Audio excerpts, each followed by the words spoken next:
Moscow और दिल्ली का रिश्ता जितना पुराना है उसकी जड़ें उतनी ही गहरी हैं। एक बार फिर रूस और भारत दोस्ती की नई दास्तान लिख रहा है। प्रधानमंत्री नरेंद्र मोदी रूस की राजधानी मॉस्को में हैं। उनकी यात्रा का आज दूसरा दिन है। प्रधानमंत्री मोदी जब मॉस्को पहुंचे तो रूस में उनका जबरदस्त तरीके से जोरदार स्वागत हुआ। एयरपोर्ट पर उन्हें गार्ड ऑफ ऑनर दिया गया, तो वहीं होटल पर भारी संख्या में भारतीय समुदाय के लोगों ने उनका जोरदार तरीके से स्वागत किया। भारतीय परंपरा, गीत संगीत और डांस परफॉर्मेंस के साथ प्रधानमंत्री का वेलकम किया गया। तमाम तस्वीरें देख लीजिए। साथ ही साथ होटल जो है मोदी मोदी के नारों से गूंज उठा। लोग प्रधानमंत्री मोदी के से हाथ मिलाने और उन्हें अपने बस कैमरे में कैद करने के लिए बेताब नजर आए। प्रधानमंत्री मोदी डिनर के लिए राष्ट्रपति पुतिन से मिलने के लिए पहुंचे तो उन्होंने प्रधानमंत्री मोदी का बहुत गर्मजोशी के साथ स्वागत किया। पुतिन ने इलेक्ट्रिक कार में अपने सरकारी आवास की सैर भी उनको करवाई और राष्ट्रपति पुतिन ने प्रधानमंत्री मोदी को अपना परम मित्र भी बता दिया। आज दोनों देशों के बीच शिखर वार्ता होगी जिसमें रक्षा, व्यापार, निवेश से जुड़ी डील पर अंतिम मोहर लग सकती है। इन 7 तस्वीरों में आप भारत रूस की दोस्ती के नए अंदाज देख सकते हैं। तीसरी बार प्रधानमंत्री बनने के बाद नरेंद्र मोदी का ये रूस का पहला दौरा है।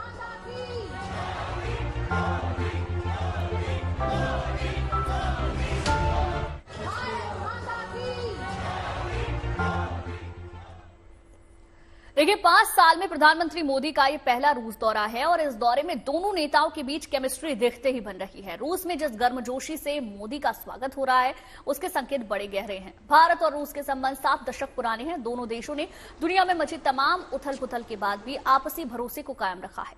भारत और रूस अक्सर एक दूसरे को खुलकर सपोर्ट करते रहते हैं। सोवियत संघ पहला देश था जिसके बाद भारत ने भारत की स्वतंत्रता के 4 महीने बाद ही राजनयिक संबंधों की स्थापना की। नवंबर 1955 में भारत और रूस के बीच द्विपक्षीय संबंधों के एक नए युग की शुरुआत हुई। दोस्ती का यही रंग आज पुतिन और मोदी के बीच नजर आ रहा है। Сегодня, 8 июля, в России отмечается день. देखिए, मॉस्को पहुंचने पर प्रधानमंत्री नरेंद्र मोदी का भव्य स्वागत हुआ। उन्हें एयरपोर्ट पर गार्ड ऑफ ऑनर दिया गया। राष्ट्रपति पुतिन ने मोदी के साथ अपने हॉलिट होम में अनौपचारिक मुलाकात की और मोदी की रूस यात्रा से मॉस्को में भारतीय समुदाय के लोग भी बहुत उत्साहित हैं। देखिए प्रधानमंत्री नरेंद्र मोदी के भव्य स्वागत की तमाम तस्वीरें।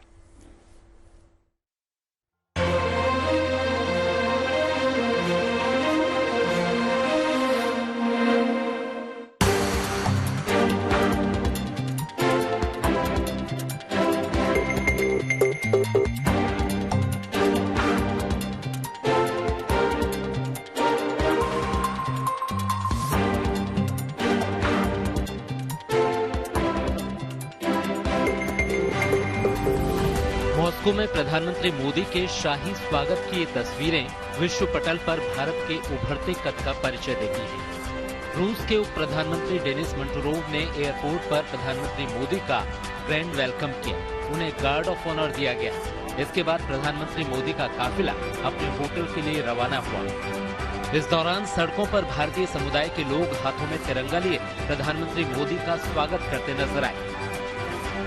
वहीं कुछ रूसी नागरिक हरे राम हरे कृष्ण भजन गाते हुए दिखे।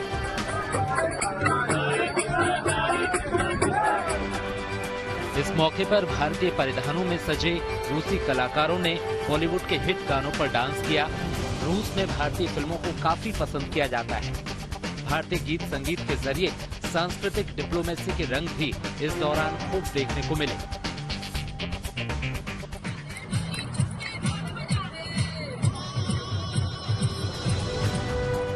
जाहिर मोदी की इस यात्रा से भारतीय प्रवासियों का जोश देखने लायक था। प्रधानमंत्री मोदी भी दिल खोलकर भारतीय समुदाय के लोगों से मिले, हाथ हिलाकर उनका अभिवादन किया।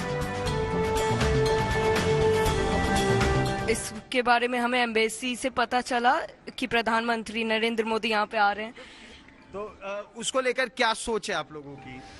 मेरा सोच है कि मैं बहुत प्राउड हूँ कि वो आ रही है मॉस्को में और मेरे को चाहिए कि वो और पुतिन जी को अच्छे रिलेशंस हो सकते हैं फ्यूचर में। तो यहाँ पे जैसे हम जानते हैं कि मोदी जी आने वाले हैं, ये बहुत इंपॉर्टेंट है भारत और रूस दोनों के लिए, क्योंकि हम जैसे देख रहे हैं कि इस वक्त ब्रिक्स जो है एक बहुत ही इंपॉर्टेंट ऑर्गेनाइजेशन बन चुका है। अगर हम बात करें इकोनॉमी की, हम बात करें बिजनेस की, हम बात करें मिलिट्री स्ट्रेंथ की, इन सब चीज़ों पे ऊपर से यहाँ पे एक भारतीयों को एक बहुत मुश्किल का सामना करना पड़ रहा है कि जो ट्रांजैक्शंस होती हैं इंडिया में, वो डायरेक्ट ट्रांजैक्शन का कोई भी सोर्स नहीं है। तो एक उस पर भी बात मेरे को लगता है इस बार होगी, तो वो इम्पोर्टेंट चीज़ है। प्रधानमंत्री मोदी आज रूस में वाइब्रेंट इंडियन कम्युनिटी से भी मुलाकात करेंगे। इसके अलावा मोदी क्रेमलिन में गुमनाम शहीदों को श्रद्धांजलि देंगे। इसके बाद मॉस्को में रूसाटॉम पेविलियन में प्रदर्शनी में भी शिरकत करेंगे। मौजूदा हालात में प्रधानमंत्री मोदी का रूस दौरा बेहद अहम माना जा रहा है। जाहिर है, इससे दोनों देशों के कूटनीतिक और राजनीतिक संबंध तो मजबूत होंगे ही, भारत रूस की दशकों पुरानी दोस्ती को भी बल मिलेगा। मॉस्को से गौरव सावंत के साथ bureau report, good news today.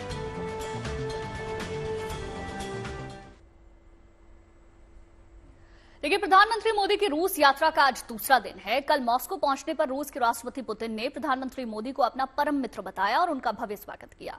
वे खुद कार चलाकर मोदी को अपने आवास में ले गए। मोदी और पुतिन की ये दोस्ती दोनों देशों के रिश्ते को नई ऊंचाइयों की ओर इशारा कर रही है। वहीं आज दोनों नेताओं की शिखर बैठक पर भी सबकी निगाहें टिकी हुई हैं, जिसमें अहम मुद्दों पर चर्चा हो सकती है।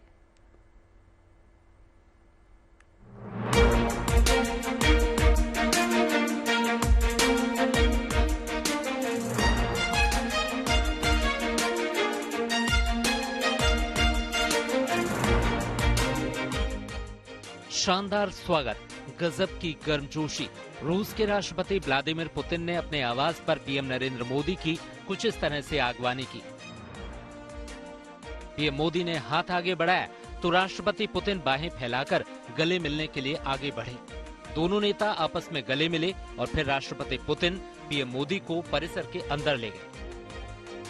ये तस्वीरें राष्ट्रपति पुतिन के नोवो ओगारियोवो के आवास की हैं, जहां दोनों नेता टहलते हुए और आपस में बातचीत करते हुए आगे बढ़े। फिर कार्ट में सवार होकर वे परिसर के दूसरे हिस्से में पहुंचे। कार्ट से उतरकर पुतिन पीएम मोदी को आवास के उस हिस्से की ओर ले चले जहां दोनों नेताओं की बैठक तय थी। इस दौरान न सहयोगी साथ थे न दुभाषी। दोनों नेता बिल्कुल अकेले बातें करते हुए आगे बढ़े और इस मुलाकात की शुरुआत में ही दुनिया के दो दिग्गज नेताओं पुतिन और मोदी के बीच रिश्तों की उस शानदार केमिस्ट्री पर एक बार फिर से मोहर लग गई, जो पहले भी दुनिया देख चुकी है। नोवो ओगारियोवो पैलेस में चहलकदमी के दौरान आपसी बातचीत की तस्वीरों से ऐसा लगा जैसे मोदी और पुतिन के बीच मित्रता की भावना ने भाषा की दूरी मिटा दी। हालांकि दोनों नेता जब अनौपचारिक डिनर की टेबल पर एक दूसरे से रूबरू हुए, तब बातचीत को आगे बढ़ाने के लिए दुभाषी भी साथ रहे, ताकि दिल से निकली बात जुबान से होकर सामने वाले तक बिल्कुल सटीक रूप से पहुंचे। राष्ट्रपति पुतिन ने लोकसभा चुनाव में जीत के लिए पीएम मोदी को बधाई दी और कहा कि उनका जीवन लोगों के लिए समर्पित है। результат вашей работы на протяжении многих лет. वो अचानक नहीं हुआ। सरकार के प्रथा के रूप में ये आपके सालों का नतीजा है। У вас свои идеи, вы очень энергичный человек, вы умеете добиваться результатов в интересах Индии и индийского народа. आपके बहुत सारे विचार है, आपकी ऊर्जा बहुत है और आपके भारत की जनता के हितों में बहुत कुछ काम करते हैं। जवाब में पीएम मोदी ने राष्ट्रपति पुतिन के प्रति आभार व्यक्त किया और भारत में अपने तीसरे कार्यकाल के लक्ष्य के बारे में बताया। जैसा आपने कहा कि 10 साल हमारा जो सरकार का मेरा तो सिद्धांत रहा है, रिफॉर्म, परफॉर्म एंड ट्रांसफॉर्म। देश की जनता ने उसको मोहर लगाई है, हमारी नीतियों पर मोहर लगाई है और मैंने तय किया है कि मैं तीसरे टर्म में 3 गुना ज्यादा मेहनत करूंगा और मैं देश के लिए और अच्छे काम करने का प्रयास करूंगा। मेरा वन लाइफ वन विजन है मेरा देश। नोवो ओगारियोवो की इस अनौपचारिक बैठक में राष्ट्रपति पुतिन ने चाय पर पीएम मोदी को ताजे फल, बादाम, सूखे मेवे, खजूर और तरह तरह की मिठाइयां परोसी। इतना ही नहीं, पीएम मोदी और राष्ट्रपति पुतिन ने रशियन स्टाइल हॉर्स शो का भी आनंद लिया। वहीं राष्ट्रपति पुतिन पीएम मोदी को अपना अस्तबल दिखाने भी ले गए, जहां दोनों नेताओं ने घोड़ों को गाजर खिलाई। दावा किया जा रहा है कि चीन के राष्ट्रपति शी जिनपिंग के बाद पीएम मोदी ही ऐसे नेता हैं जिनका रूस में इतना ग्रैंड वेलकम हुआ है। अब सबकी निगाहें राष्ट्रपति पुतिन और पीएम मोदी के बीच आज रूसी राष्ट्रपति निवास क्रेमलिन में होने वाली औपचारिक शिखर वार्ता पर हैं। भारतीय समय के अनुसार 2:30 बजे दिन में दोनों नेताओं की क्रेमलिन में करीब आधे घंटे बैठक होगी। इसके बाद 3:30 बजे से 5:05 तक प्रतिनिधि मंडल स्तर की वार्ता होगी और फिर शाम 5:10 पर दोनों देशों के बीच समझौतों के दस्तावेजों का हस्तांतरण होगा। ये भी जानना जरूरी है कि भारत रूस के बीच 22वें वार्षिक शिखर सम्मेलन के तहत पीएम मोदी और राष्ट्रपति पुतिन के बीच आज की बैठक का एजेंडा क्या है। भारत रूस के बीच आर्थिक सहयोग बढ़ाने का मुद्दा प्रधानमंत्री के मुख्य एजेंडे में शामिल है। इस दौरान व्यापार, ऊर्जा समेत कई क्षेत्रों में आपसी सहयोग बढ़ाने पर चर्चा हो सकती है। भारत और रूस के बीच fighter jet Su-57, anti tank गोले की फैक्ट्री और भविष्य के हथियार सौदों से जुड़े अहम समझौते हो सकते हैं। बैठक में रूस यूक्रेन जंग का मुद्दा भी उठ सकता है। भारत पहले कह चुका है कि रूस यूक्रेन युद्ध के मसले का हल युद्ध के मैदान में नहीं निकाला जा सकता। पीएम मोदी रूस यूक्रेन युद्ध में फंसे भारतीय नागरिकों की जल्द स्वदेश वापसी का मुद्दा भी बैठक में उठा सकते हैं। बताया जा रहा है कि 35 से 50 तक भारतीय अब भी युद्ध के मैदान में लड़ रहे हैं। प्रधानमंत्री मोदी को आज रूस का सर्वोच्च सम्मान the Order of Stephen Andrew the Apostle दिया जाएगा, जिसका ऐलान 2019 में किया गया था। कुल मिलाकर ये माना जा रहा है कि पीएम मोदी की ये रूस यात्रा दोनों देशों के बीच मजबूत दोस्ती का नया अध्याय लिखने जा रही है। मॉस्को से गौरव सावंत के साथ bureau report, good news today.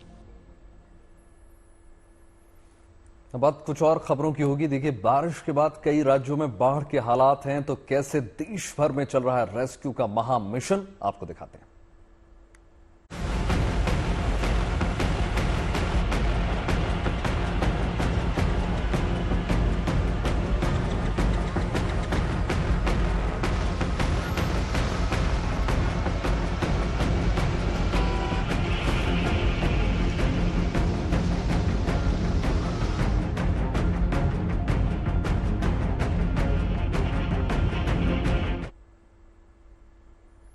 और चलिए अब बात कर लेते हैं बाढ़, बारिश और रेस्क्यू की। देश भर में मॉनसून फुल फॉर्म में है। कहीं बारिश ने गर्मी के 50 डिग्री के टॉर्चर को खत्म कर दिया है, तो कहीं लोगों को बाढ़ का सामना करना पड़ रहा है। लेकिन राहत की खबर यह है कि बाढ़ बारिश में फंसे लोगों के लिए एसडीआरएफ और एनडीआरएफ के जवान देवदूत बनकर आ रहे हैं। उत्तराखंड और यूपी में लगातार बारिश से कई जगहों पर बाढ़ के हालात हैं।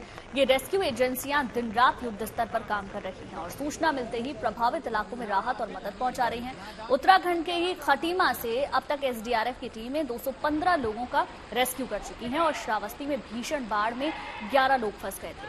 सूचना मिलते ही स्थानीय प्रशासन और फ्लड पीएसी ने 8 घंटे की मेहनत के बाद सभी 11 लोगों को रेस्क्यू किया। वहीं महाराष्ट्र के अकोला में काम कर रहे 14 मजदूर का रस्सी के सहारे रेस्क्यू किया गया।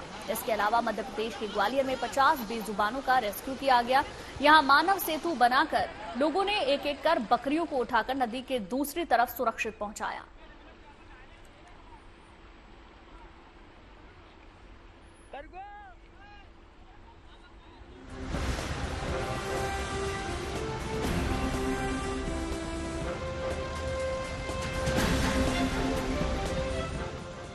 घरों में पानी,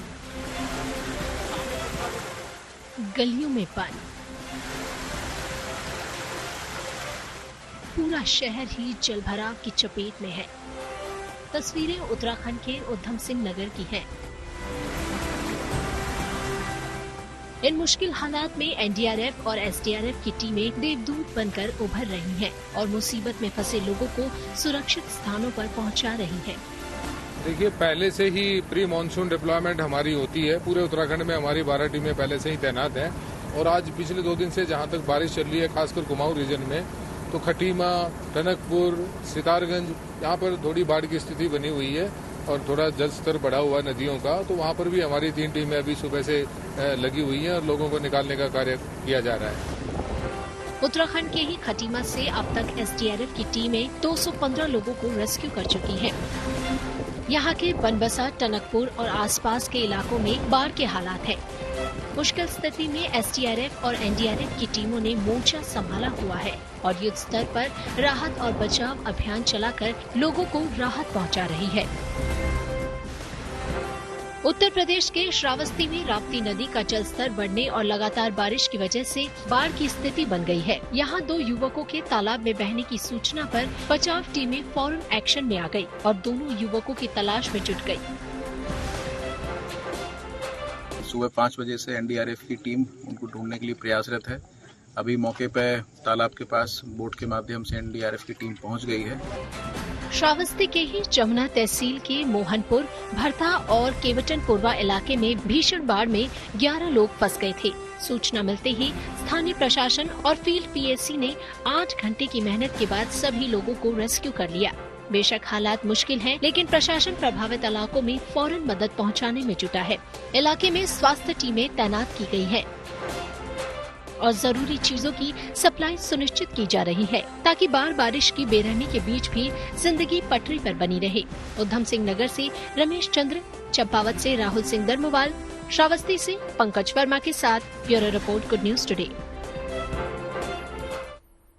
देखिए, बिहार में सैलाब की परेशानियों के बीच जज्बे की कई कहानियां देखने को मिल रही हैं। ऐसा ही कुछ नजारा वाल्मीकि नगर के एसएसबी कैंप में देखने को मिला, जहां चारों ओर पानी भर जाने के बाद भी जवान अपनी ड्यूटी में सजग नजर आए।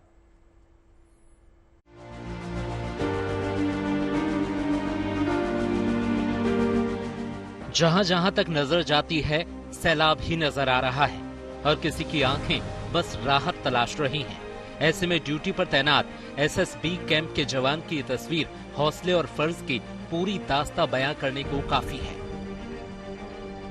ये तस्वीर है वाल्मीकि नगर के एसएसबी कैंप की, जो पूरी तरह पानी में डूब चुका है। उसके बाद भी एसएसबी के जवान पूरी मुस्तैदी के साथ अपनी ड्यूटी निभा रहे हैं। नेपाल से छोड़े गए पानी के चलते यहाँ बस्तियों में नाव चलाने की नौबत आ गई है। ऐसे हालात में भी ये जवान ग्राउंड जीरो पर डटे हुए हैं। यहाँ पर कुछ और लोग हैं जो अधिकारी हैं और उनसे भी हम बात करने की कोशिश कर रहे हैं लगातार कि आखिर किस तरह की परिस्थितियां हैं और इन परिस्थितियों में भी उनकी जो ड्यूटी है वो अपनी ड्यूटी पे मुस्तैद हैं, लेकिन हालात जो हैं वो ऐसे हैं जो मुश्किलों से भरे हैं। एसएसबी के जवानों के साथ यहाँ के लोगों का जज्बा भी देखने लायक है। घुटनों से भरे पानी में भी यहाँ के लोग रोजमर्रा के काम पूरे हौसले के साथ कर रहे हैं, चाहे उसके लिए कंधे पर साइकिल लेकर सैलाब से गुजरना पड़े या फिर सिर पर फसल लेकर बाढ़ के बीच से निकलना पड़े।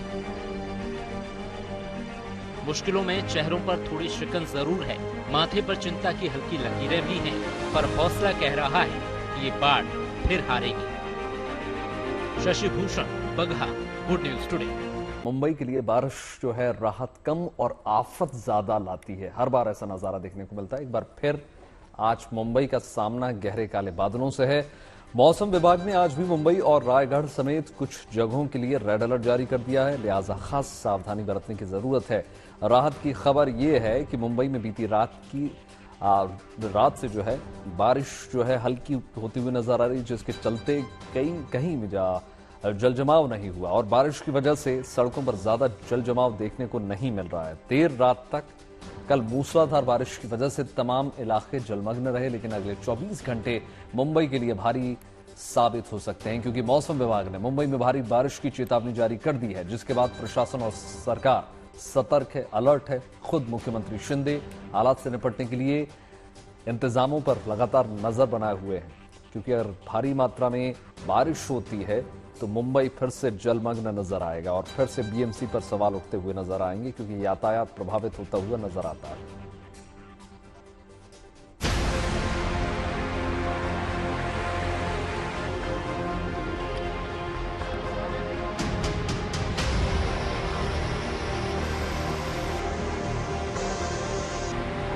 रविवार रात से हो रही ये बरसात एक बार फिर से मुंबईकरों के हौसले का इम्तिहान ले रही है। लगातार मूसलाधार बारिश ने कल देश की आर्थिक राजधानी की रफ्तार रोक दी। मुंबई में तमाम इलाकों में जगह जगह पानी भर गया, जिससे आवाजाही में काफी दिक्कत होने लगी। एयरपोर्ट पर पानी भरने से विमानों की उड़ानें भी ठप हो गईं। तो साथ ही साथ ट्रैक्स पर पानी भरने से रेल सेवाओं पर भी असर पड़ा। ऐसा इसलिए हुआ क्योंकि मुंबई में केवल 6 घंटे में 300 मिलीमीटर तक बारिश रिकॉर्ड की गई। हालांकि सिविक एजेंसियां सड़कों से पानी की निकासी के लिए इंतजाम करती हैं, लेकिन लगातार मूसलाधार बारिश होने पर हालात को काबू में करना आसान नहीं है। इस बीच मौसम विभाग ने मुंबई और आसपास आज भी बारिश का रेड अलर्ट जारी किया है। लिहाजा सेंट्रल रेलवे ने खास कदम उठाए हैं ताकि मुसाफिरों को दिक्कत ना हो। पंपिंग मशीन्स का अरेंजमेंट किया गया है। कई सारी जगहों पे ट्रैफिक लिफ्टिंग के या परमानेंट इंफ्रास्ट्रक्चरल अपग्रेडेशन के, जैसे कि एडिशनल कहीं ड्रेन बनाना, ये काम किए गए हैं। किंतु अभी जो रेड अलर्ट है, इसमें इन कामों के साथ साथ में ही मध्य रेलवे ने एडिशनल आरपीएफ स्टाफ और एडिशनल टिकट चेकिंग स्टाफ का डिप्लॉयमेंट अलग अलग स्टेशनों पे किया गया है, जो कि भीड़ का जो प्रॉपर मैनेजमेंट है उसमें सभी लोगों को मदद करेंगे। बारिश के चलते मुंबई में सेंट्रल रेलवे ने 30 ट्रेनों के समय में बदलाव किया है, जबकि कल 9 ट्रेनें रद्द कर दी गईं और 4 ट्रेनों को गंतव्य से पहले ही रोक देना पड़ा, जबकि लोकल ट्रेनें धीमी रफ्तार से चलती रहीं। भारी बारिश की आशंका को देखते हुए मुंबई महानगर पालिका ने भी लोगों से एहतियात बरतने की अपील की है। बीएमसी ने कहा है कि जरूरत न हो तो लोग घरों से बाहर न निकलें। साथ ही ये सलाह भी दी गई है कि किसी अफवाह पर लोग ध्यान न दें। बीएमसी ने लोगों से अपील की है कि वो किसी भी तरह की मदद और जानकारी के लिए 1916 नंबर पर कॉल कर सकते हैं। 1916 बीएमसी के मेन कंट्रोल रूम का नंबर है। मूसलाधार बारिश के चलते जगह जगह सड़कों पर पानी भरने से लोगों को आवाजाही में काफी दिक्कत होती है। ऐसे में प्रशासन बेहद सतर्क है। बीएमसी ने आज मुंबई के स्कूल कॉलेजों में छुट्टी की घोषणा की है। नवी मुंबई में भी आज सारे स्कूल बंद रहेंगे। नवी मुंबई म्यूनिसिपल कॉरपोरेशन ने आज सभी सरकारी और प्राइवेट स्कूलों को बंद रखने का आदेश दिया है। ठाणे और पुणे में भी आज स्कूल कॉलेज बंद रहेंगे। बारिश के बाद मुंबई में हाई टाइड का भी खतरा बना रहता है। खासतौर से स्थिति तब और बिगड़ने लगती है जब भारी बरसात और हाई टाइड दोनों एक साथ आ जाए। हाई टाइड की स्थिति में बचाव के लिए मुंबई के समुद्री तटों पर कोस्ट गार्ड और बचाव दलों के जवान भी तैनात किए गए हैं। लेकिन मौसम के हाल को देखते हुए मुंबईकरों को खास सावधानी बरतने की जरूरत है, ताकि मानसून की मेहरबानी से होने वाली ये बारिश उनके लिए परेशानी का सबब न बन जाए। Bureau report, good news today. IMD की माने तो अगले 24 घंटे मुंबई शहर के लिए बहुत भारी रहने वाले हैं। मुंबई में भारी बारिश होने की संभावना है। बीएमसी ने मुंबई के लोगों से अनुरोध किया है कि अगर जरूरी ना हो तो घरों से बाहर ना निकलें। इस वक्त क्या है मुंबई के हालात, देखिए हमारे संवाददाता एजाज खान की खास रिपोर्ट। मंगलवार की सुबह मुंबईकरों के लिए राहत भरी हो सकती है, क्योंकि बीती रात से मुंबई में बारिश बिल्कुल हल्की हो रही है, जिसके चलते कहीं पर भी जल जमाव नहीं हुआ है। इस वक्त हम मौजूद हैं मुंबई के गांधी मार्केट इलाके में, जहां पर आप देख सकते हैं पानी का नामो निशान नहीं है। हालांकि हल्की बारिश हो रही है। आपको बता दें, रविवार की रात में मुंबई में जोरदार बारिश हुई थी, जिसके चलते ये गांधी मार्केट की जो ये सड़कें हैं बिल्कुल नदी में तब्दील हो गई थी। हालांकि मौसम विभाग ने अभी भी मुंबई में अलर्ट जारी किया है और कहा है कि मुंबई में आज भी जोरदार बारिश हो सकती है, जिसके चलते आज बीएमसी ने भी स्कूल में छुट्टी दे दी है। आपको बता दें, मुंबई में रविवार को लगातार जोरदार बारिश हुई थी, जिसके बाद मुंबई का कई इलाका, चाहे वो अंधेरी का इलाका हो, कुर्ला हो, सायन हो, चेंबूर हो, किंग सर्कल हो, हिंद माता हो, सभी जगह पानी भर गया था। लेकिन चूंकि बीती रात से मुंबई में बिल्कुल हल्की बारिश हो रही है, जिसके चलते कहीं पर भी जल जमाव नहीं हुआ है। एजाज खान, मुंबई। आपके दिन की शुरुआत अच्छी खबरों के साथ हुई होगी। बिल्कुल, देश और दुनिया की तमाम पॉजिटिव खबरों के लिए जुड़े रहिए गुड न्यूज टुडे के साथ। हमें दीजिए इजाजत। नमस्कार।